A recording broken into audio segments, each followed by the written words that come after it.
today's episode. Dylan just said, "Don't talk to me or my son ever again." What? You said that to me? Yeah. Dylan, quick question.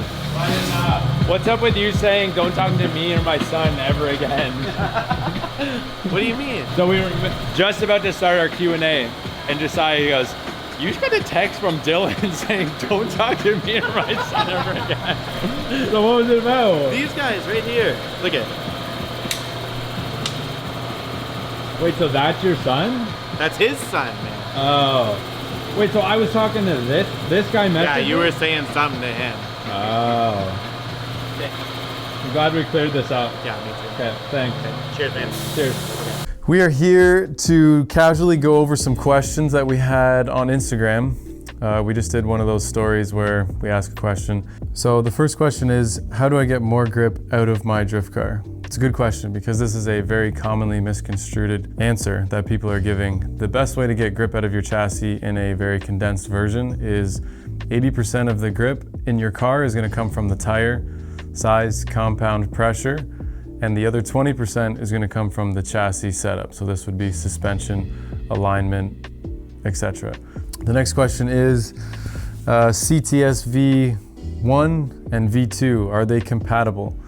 These two chassis are not compatible. They are completely different. The V1 uses a steel forged knuckle and the V2 uses a all aluminum knuckle. Pickup points, control arm shape and design and dimensions, they're all different. So they're gonna be two separate kits. We have just finished the prototype for the V1 and then we've already been selling the V2. Question number 3, MK3 angle kits, are they coming soon?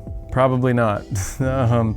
We have a lot of chassis on our designing schedule that are going to be coming before this chassis. The reason for that is it is simply just not a high demand chassis for us, and the market is kind of what determines the products that we design and develop for obvious business reasons. Do you guys have any RX-8 parts? No, we do not. We have RX-7, Miata. We do not have RX-8 parts. We would like to have them. We need a chassis or we need the parts to 3D scan and design.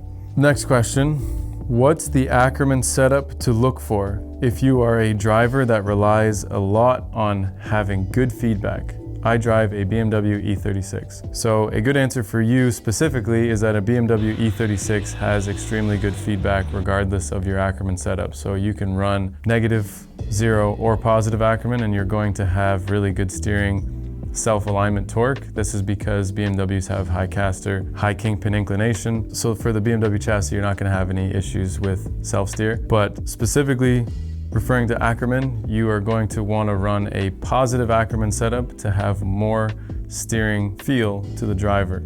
This has a positive and a negative to it. The plus side is that the feedback to the driver is better. The negative is that you're going to be scrubbing your tire because of the difference in angle at lock. Parallel or actually negative Ackerman is what the tires want to be doing, and positive Ackerman has, it'll introduce some scrubbing in the front tires which can slow you down in corners. That's a quick answer. Next question is, when are you going to design new knuckles for the SC Super Kit? Bolt-on bearing please. Right now we sell the adapter for this kit. The adapter has made the kit price point very affordable because we don't have to build an entire knuckle and the adapter works really well. Plus, in the event of a decent accident, the adapter is actually really easy to replace. It's been working really well. It's on a couple pro cars in FD, it's on a lot of cars in general, and they perform really well. We don't really have plans on changing this unless someone orders something specifically custom. If their budget is high enough, we will make pretty much anything for anybody. So, do you guys plan on updating the S550 Mustang kit into having a one-piece lower control arm like the 350Z? To answer this question, no, we don't, because the weight required to make an arm strong enough to go over or under the tie rod and made from the steel, either we are gonna bend it or we're gonna weld it in that shape, would make that a very heavy arm. And the design that we came up with suits the strength of the Mustang subframe well. The Mustang has a very strong front subframe, front cross member, so having a two-piece control arm makes a lot of sense. It makes the control arms really light, it makes them really easy to adjust, and it makes them really easy to work on. So we don't plan on doing that, but we do plan on offering shorter and longer versions. We've sold quite a few shorter custom versions where we just made the arm shorter, and we're going to release that as an option. So that'll be the only change that we make for that. When do you plan on making a grip kit for the BRZ FRS that is not an angle kit? This is an interesting question because we actually are working with my brother who's designing and making electric-driven GR 86s. They have the same suspension, and they are asking for us to make roll center corrected, grip-oriented knuckles for the car that will connect to factory lower control arms. So this is something that we're working on. It's probably going to be 6 months to a year at least, but this is something we're working on. So I'm going to be drifting next year, and I want to talk about sponsorships. This is a very common question that we see by email, through our Instagram.